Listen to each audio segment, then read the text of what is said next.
제가 오늘 그냥 책 한 권을 제가 한 20년 전에 읽었던 책인데요. 신앙서적은 아닙니다. 신앙서적은 아니고 그냥 어떤 분이 쓴 이름 없는 분이 쓴 글인데 이게 참 기억이 나가지고 이 책을 좀 인용하기 위해서 잠깐 보여드렸습니다. 그런 얘기가 진짜 있었나 뭐 하실까봐 제가 여기 이 책에 있다 이렇게 이제 이분이 그 직장 생활하는 저랑 제 나이 또래고 직장 생활하는 분이신데 이분 취미가 뭐냐면은 전국에 있는 헌책방을 다니면서 이렇게 읽고 싶은 책을 모으는 아주 좀 특별한 그런 취미를 가진 분이었습니다. 그래서 이분이 여러 그 작가들의 책을 헌책방에서 이렇게 모으는 중에 이용기 선생이라는 분의 작품에 깊이 빠져들게 되었습니다. 그래서 이제 헌책방을 돌아다니면서 이용기 선생이라는 분이 번역 문학가로 잘 알려져 있는 분이고 그리스 로마 신화 번역한 분으로 유명한 분이에요. 근데 이분 책을 이제 하나씩 찾아가지고 다 이제 모은 거예요. 그래서 그렇게 모은 책이 한 90권 정도가 되었습니다. 근데 책을 이렇게 모으기만 한 게 아니라 이 책을 다 이제 읽는데 그냥 한 번 읽은 게 아니라 그냥 여러 번 읽고 또 읽고 했습니다. 그러다 보니 아주 신기한 일이 일어났습니다. 이용기 선생을 한 번도 직접 만나본 적이 없는 사람인데도 이제 어느 순간부터 이용기 선생님처럼 생각을 하기 시작했답니다. 어떤 문제를 바라보는 관점도 비슷해지고 판단하는 방식도 비슷해지고 말하고 글 쓰는 것까지 닮아가기 시작했답니다. 그래서 이분이 이제 결혼할 때가 됐는데 주례를 누구한테 부탁하지? 이렇게 생각하니까 자기가 지금까지 살아온 인생 속에서 가장 많은 영향을 준 분이 이용기 선생님인 거예요. 근데 이제 일면식도 없는 상황인 거죠. 그래서 이게 이제 주례를 부탁을 해야 되는데 어떻게 해야 되는가 계속 고민을 하다가 아주 긴 장문의 편지를 쭉 자기 살아온 인생에 이렇게 제가 이렇게 읽고 해서 쭉 써서 이제 그 편지로 주례를 부탁한 거죠. 전혀 모르는 분인데 그런데 어느 날 이윤기 선생한테 전화가 왔습니다. 그리고는 주례를 맡아주겠다는 허락을 받게 되었습니다. 이 책이 그 얘기입니다. 뿐만 아니라 이윤기 선생이 제자를 두지 않는 굉장히 그런 까칠한 분인데 이 편지에 감동을 받아가지고 이 사람을 자신의 1호 제자로 삼았다는 이야기입니다. 이 이야기가 우리에게 무엇을 보여줍니까? 사람이 누구와 가까이 지내느냐에 따라서 그 사람을 닮아가게 된다. 그런 것을 보여주는 것 같습니다. 우리가 오랫동안 누군가와 함께 이야기를 하고 또 그 사람 생각을 듣고 그 사람이 쓴 글을 읽고 오랫동안 사귀다 보면은 어느 순간 모르게 그 사람처럼 생각하고 닮아가게 됩니다. 뭐 어떤 문제를 바라보는 관점도 비슷해지고 판단하는 방식도 닮아가고 뭐 심지어는 말투나 행동가짐까지도 닮아가게 됩니다. 아이들도 그렇거든요. 아이들도 뭐 아이들이 뭘 좋아하고 싫어하고 이런 걸 자기가 결정하는 것 같지만 잘 보면은 부모가 좋아하는 것을 좋아하게 되고요.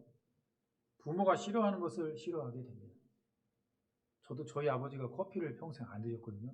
그래서 제가 커피를 안 마시는 것 같습니다. 그냥 괜찮은 것 같기도 한데 전 아버지가 안 마셔 저희 아버지를 존경했는데 커피를 안 마시니까 저도 안 마시게 된 것 같아요. 지금 생각해보면. 어쨌든 부모와 함께 살아가다 보면은 자연스럽게 부모를 닮아가게 되는 것입니다. 그렇다면 우리가 예수님과 오랫동안 친밀하게 교제한다면 어떻게 되겠습니까? 고린도전서 1장 8, 9절을 여러분들이 다시 한번 읽어주시기 바랍니다. 시작.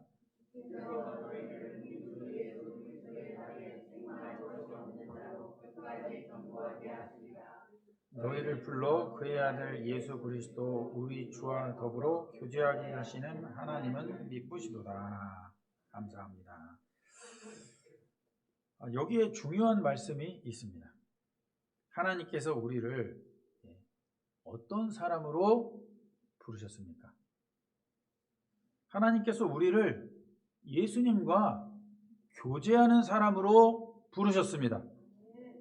그리고 그 하나님은 신실하신 분이십니다. 우리를 예수님과 교제하게 하실 뿐만이 아니라 예수 그리스도를 우리가 마지막 만나는 그날까지 우리를 견고하게 세워가시는 분이십니다. 그러므로 예수님과 친밀하게 교제하는 사람에게는 변화가 나타납니다. 예수님을 닮아가는 거죠. 우리의 생각과 말이 어느 날 갑자기 그냥 예수님처럼 확 변화되는 것이 아니고 예수님과 함께 살아가면서 아주 조금씩 예수님을 닮아가게 됩니다. 하나님께서 우리를 그렇게 변화시켜 가십니다. 이것이 우리가 받은 놀라운 복인 줄 믿습니다. 우리가 예수님을 믿는다는 것은 단지 예수님을 믿는다 이렇게 고백하는 데서 끝나는 것이 아닙니다. 예수님과 교제를 하면서 그분과 점점 친밀해지는 친구가 되어가는 것입니다. 그리하여 예수님과 닮은 사람이 되어가는 것입니다. 그렇다면 예수님과 교제하는 사람들이 함께 모여있는 교회에는 어떤 모습이 나타나야 하겠습니까? 어떤 모습이 나타날까요? 바울은 10절에서 그 열매를 보여주고 있습니다. 10절도 여러분들이 읽어주시면 감사하겠습니다. 시작.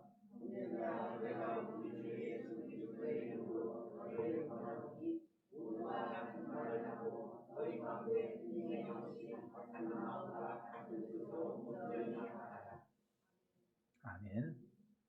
예, 사실은 이제 고린도전서에서 이제 편지를 쓰고 있는 거잖아요, 이게. 근데 사실은 지금 이제 고린도 교회 안에는 분쟁이 굉장히 심했습니다. 그래서 지금 이 말을 하고 있는 겁니다. 예수님과 교제를 나누고 있고 그 사람들이 모인 교회라면 다 하나가 돼야 되는데 너희들 왜 그런가 좀 한번 생각해 봐라. 이렇게 지금 이제 말을 하고 있는 거죠. 어쨌든 이 10절에서 지금 이 말을 하고 있는데 예수님과 교제하는 사람들이 함께 모여있는 공동체에서 나타나는 열매를 바울은 이제 세 가지로 표현하고 있습니다. 첫째는 모두가 같은 말을 합니다. 바울은 모두가 같은 말을 하라고 지금 권면하고 있습니다. 그런데 여기서 말하는 같은 말이란 사람들이 다 그냥 똑같은 단어를 사용하라는 뜻은 아닙니다.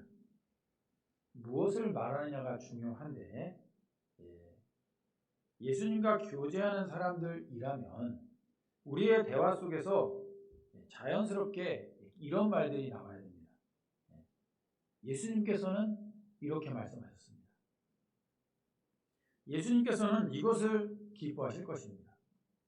예수님께서는 이런 모습을 원하지 않을 것입니다. 우리가 예수님이라면 어떻게 할까를 좀 생각해 봅시다. 이런 식으로 그 말의 중심에 예수님이 계셔야 한다는 것입니다. 그런데 고린도 교회에서는 이런 말이 안 나오고 다른 말이 나오고 있었습니다. 12절을 제가 읽겠습니다. 내가 이것을 말하거니와 너희가 각각 이르되 나는 바울에게, 나는 아볼로에게, 나는 게바에게, 나는 그리스도에게 속한 자라 한다는 것입니다. 그냥 언뜻 보면 지도자가 서로 좀 다르다는 것처럼 보입니다. 그러나 그 안에 더 깊은 문제가 있었습니다.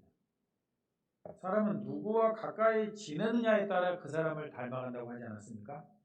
고린도 교회 성도들은 예수님을 믿고 있었지만 어느 순간 예수님보다는 자신이 좋아하는 그 지도자를 더 많이 바라보고 있었던 것 같습니다. 그래서 예수님을 닮아가기보다는 자기가 좋아하는 그 지도자를 닮아가고 있었습니다. 그리고 결국 서로 자기 선생님을 자랑하면서 다투고 있었습니다. 나는 바울파야. 나는 아볼로파야. 나는 게바파야.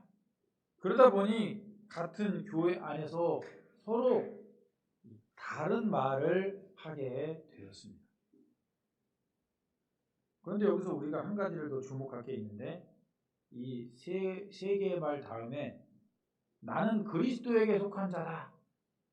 이렇게 말하는 사람들이 있었던 겁니다. 얼핏 보면 이 사람들은 좀 그리스도 중심으로 말하고 있는 것 같은데 사람 말하지 않고 나는 그리스도만 따르는 그리스도파다 이렇게 말하고 있잖아요. 그런데 바울은 이 사람들까지도 지금 문제 삼고 있습니다. 왜 그렇습니까? 그들도 그리스도의 이름을 가지고 또 하나의 분파를 지금 만들고 있기 때문입니다. 예수님의 이름은 말하고 있지만 예수님 때문에 하나가 된 게 아니라 예수님의 이름을 가지고 또 다른 편을 만들고 있었던 겁니다.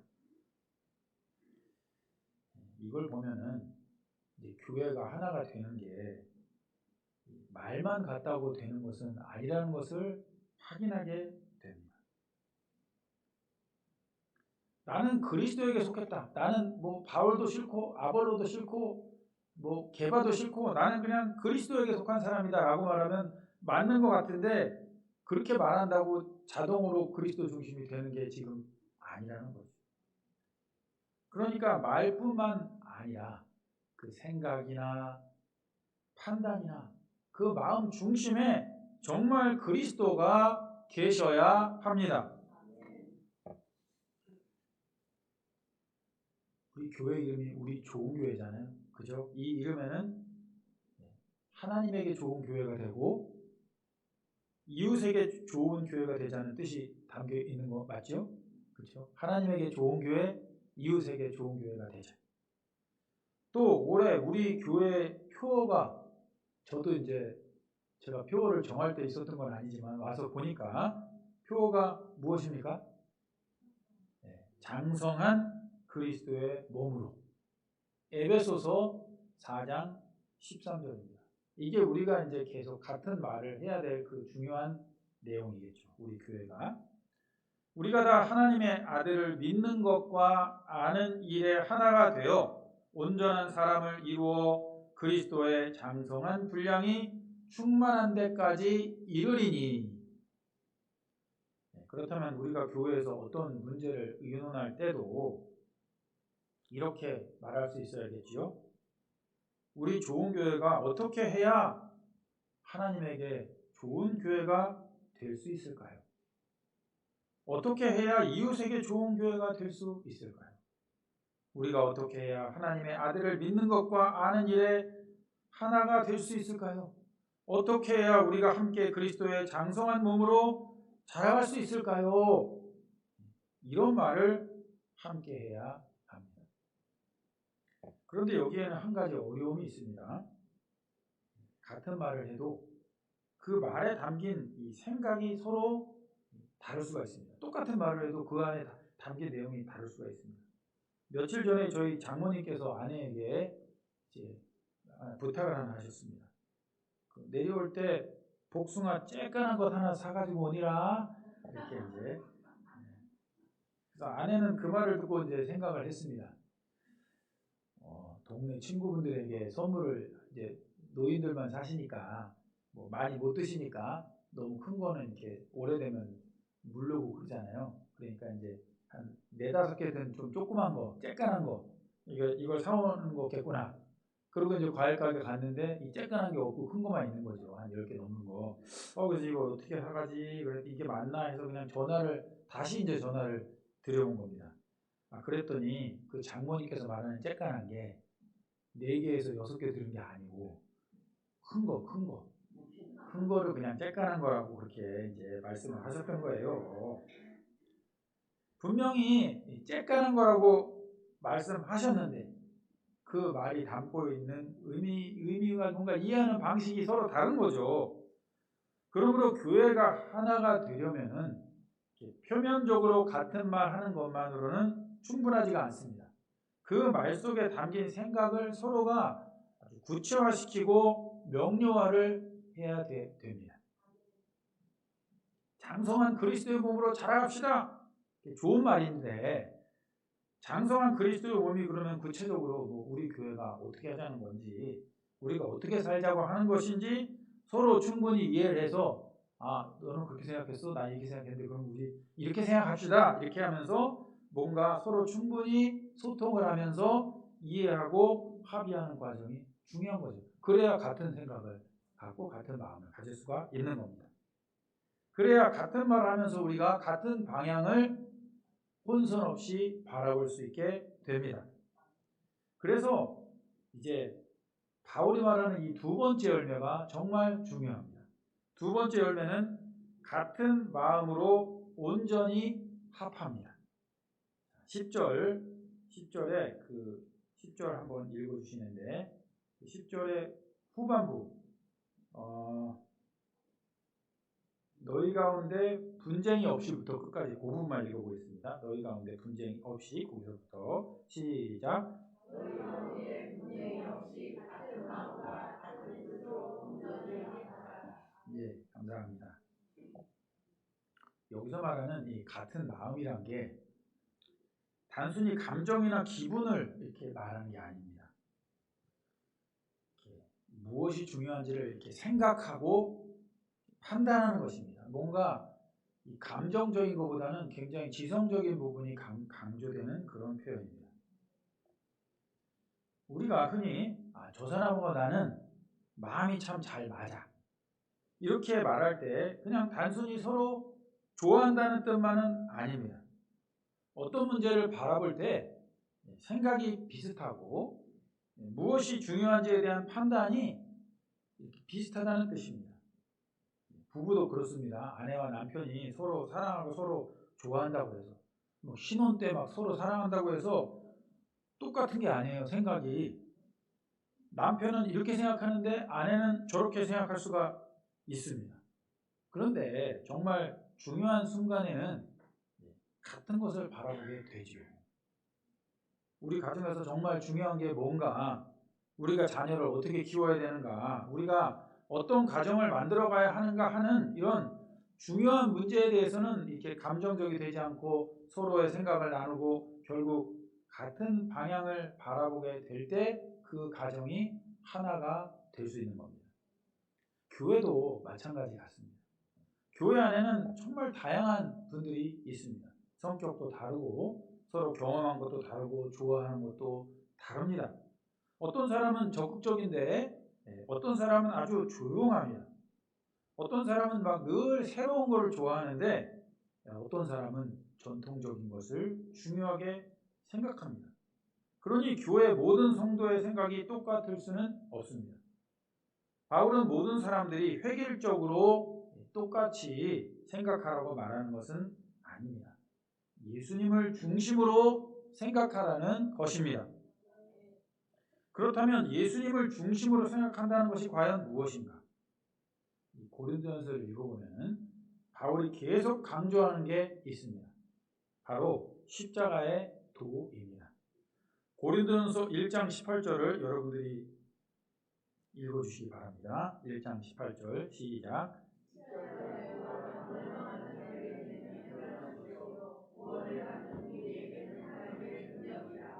네, 감사드립니다. 고린도전서 1장 23절과 24절도 한번 읽어주시겠습니까?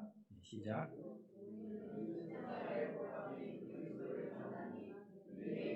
거리끼는 것이요 이방인에게는 미련한 것이오되 오직 부르심을 받은 자들에게는 유대인이나 헬라인이나 그리스도는 하나님의 능력이요 하나님의 지혜니라. 아멘.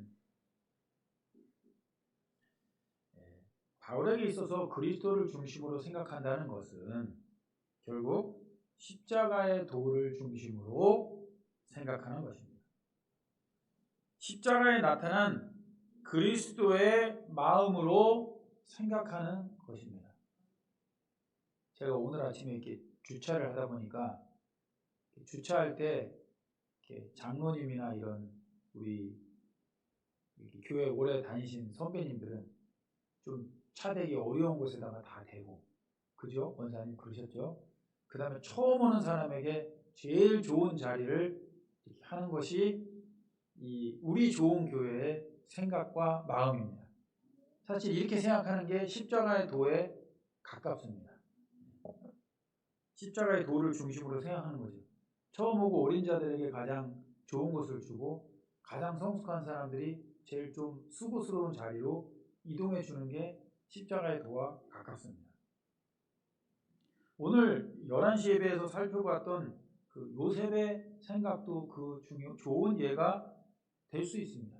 요셉도 자기 생각이 있었습니다. 마리아를 데려오지 않고 조용히 관계를 정리하는 것이 그의 합리적인 선택이었는데, 요셉은 자기 생각만 붙들고 있지 않았고 고민하고 씨름하고, 그리고 결국은 자기 생각보다도 하나님의 뜻을 선택했는데, 그것은 바로 자기가 손해를 보고 고난을 당하는 십자가의 도리를 선택한 것입니다. 이것이 바로 십자가의 도이고 그리스도의 마음입니다.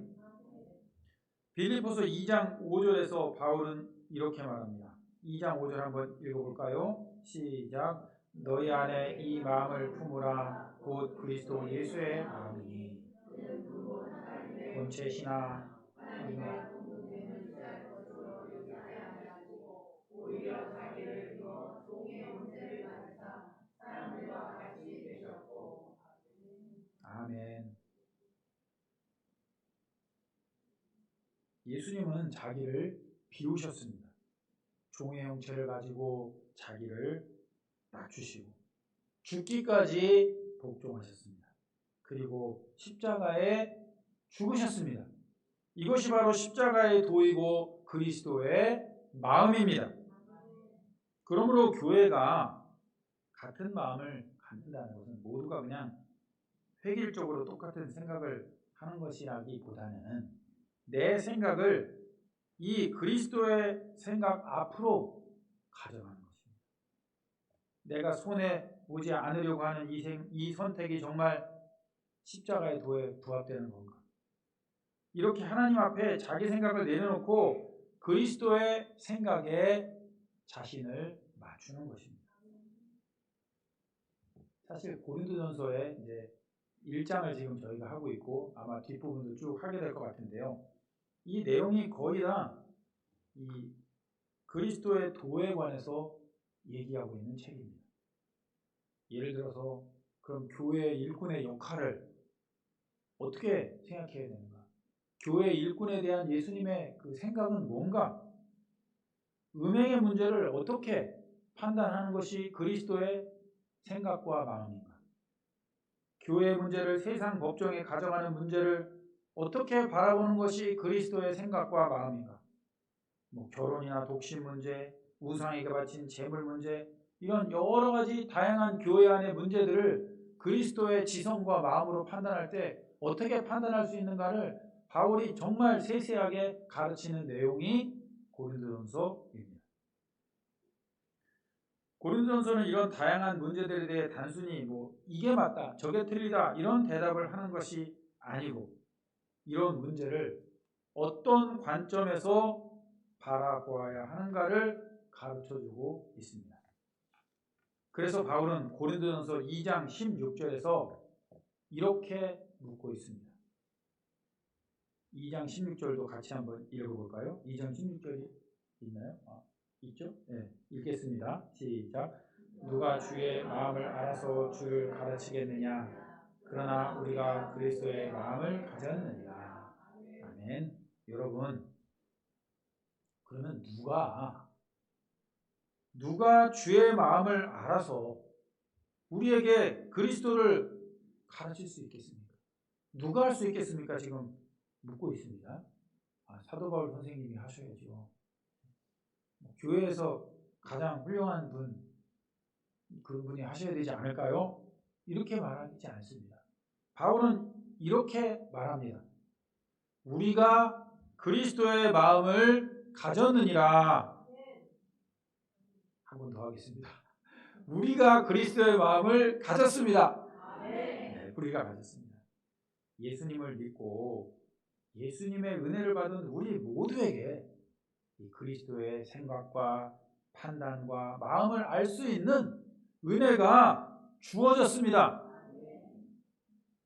오늘 오전에 그래서 이 요셉을 자세히 살펴본 겁니다. 요셉은 사실 어떤 공부를 많이 한 이런 신학자도 아니거든요. 사실은 그 당시에 결혼하는 연령이 다 20대 이하였고 한 10대 중반에서 20대 그 사이로 보거든요. 요셉의 나이를. 그러니까 굉장히 이제 어린 청년이었는데 그 어린 청년이 그 고뇌와 고민을 정말 잘 감내해낸 거죠. 얼마나 놀라운 일입니까? 그런 측면에서 이 요셉이 우리에게 참 많은 은혜와 도전을 주는 인물 같습니다. 우리 교회 구성원 한 사람 한 사람이 이렇게 요셉과 같이 하나님의 마음과 생각을 알고 성숙해질 때 우리 공동체의 생각이 하나가 될 수 있습니다. 이것이 예수님과 친밀한 교제를 나누는 사람들의 함께 모인 공동체에서 나타나야 할 두 번째 열매입니다. 그리고 마지막으로 한 가지 열매가 있습니다. 셋째, 같은 뜻으로 온전히 합합니다. 우리 10절을 다시 한번 읽어보도록 하겠습니다. 10절 시작.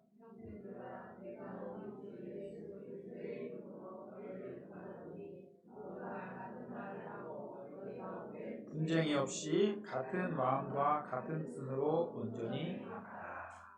아멘. 여기서 말하는 같은 뜻이란 앞에서 말한 같은 마음이랑 같은 뜻 비슷한 거 아닌가 이럴 수 있는데 다릅니다. 같은 마음이라는 것은 어떻게 생각할 것이냐의 문제라면 같은 뜻은 어디를 향해 갈 것인가의 문제입니다. 생각이 하나가 되었다면 생각이 하나 되는 것도 어려워요. 이제는 그 생각을 가지고 움직여야 됩니다. 그리스도를 믿고 아는 일에 있어 장성한 분량에 이르기 위해서 오늘은 무엇을 해야 할 것인가? 장성한 분량에 이르기 위해서 이번 주에는 뭘 할지, 이번 달에는 뭘 할지, 올해는 무엇을 할 것인가? 이것을 함께 정하는 것이 같은 뜻을 갖는 것입니다. 예를 들면 이제 지금 현재 그러지 않은 건 아니고요. 예를 들어서 우리가 올해는 그리스도의 장성한 분량에 이르기 위해서 그러면은 우리가 성경을 한번 많이 읽어봅시다. 이렇게 이제 뜻을 정했다고 생각해 보겠습니다. 그래서 우리 매일 성경을 읽읍시다. 이렇게 하는 거죠. 그런데 이제 어떤 사람은 나는 한 장밖에 못 읽겠습니다. 이런 사람이 있을 수 있고 저는 열심히 해서 한 3장 읽겠습니다. 이런 사람도 있고 10장, 20장 막 많이 읽을 수 있는 사람도 있겠죠. 그런데 여기서 분량이 다른 것은 괜찮습니다. 중요한 것은 우리가 그리스도를 믿고 아는 일에 있어서 함께 성장하겠다는 뜻을 가지는 것입니다. 우리가 예수님과 깊이 교제하면 예수님을 닮아갑니다. 그리고 예수님을 닮은 사람들이 함께 모이면 그 교회 전체가 예수님을 닮은 모습으로 성장하게 됩니다. 그러면 그 교회에서 또 돌아다니는 말이 달라집니다. 나는 누구에게 속했다는 말이 아니라 예수님께서 무엇을 원하시는가를 교회가 말하게 됩니다. 생각도 달라집니다. 내 생각이 무엇인가에 머물지 않고 그리스도의 마음이 무엇인가를 함께 묻게 됩니다. 그리고 우리의 뜻도 달라집니다. 내가 원하는 것이 무엇인가가 아니라 우리가 함께 그리스도를 닮아가기 위해서 무엇을 할 것인가를 함께 고민하게 됩니다. 같은 말을 하고 같은 마음을 품고 같은 뜻을 가지고 그리스도를 향하여 함께 걸어가는 교회. 이것이 바로 바울이 꿈꾸던 교회고 우리 좋은 교회가 꿈꾸고 있는 그런 모습이 아니겠습니까? 하나님께서 우리 모두를 예수님과 더 깊은 교제를 나누는 사람으로 세워주시고 한 사람 한 사람이 그리스도를 닮아가게 하시며 우리 좋은 교회가 그리스도의 장성한 몸으로 함께 자라가게 하시기를 주님의 이름으로 축원합니다.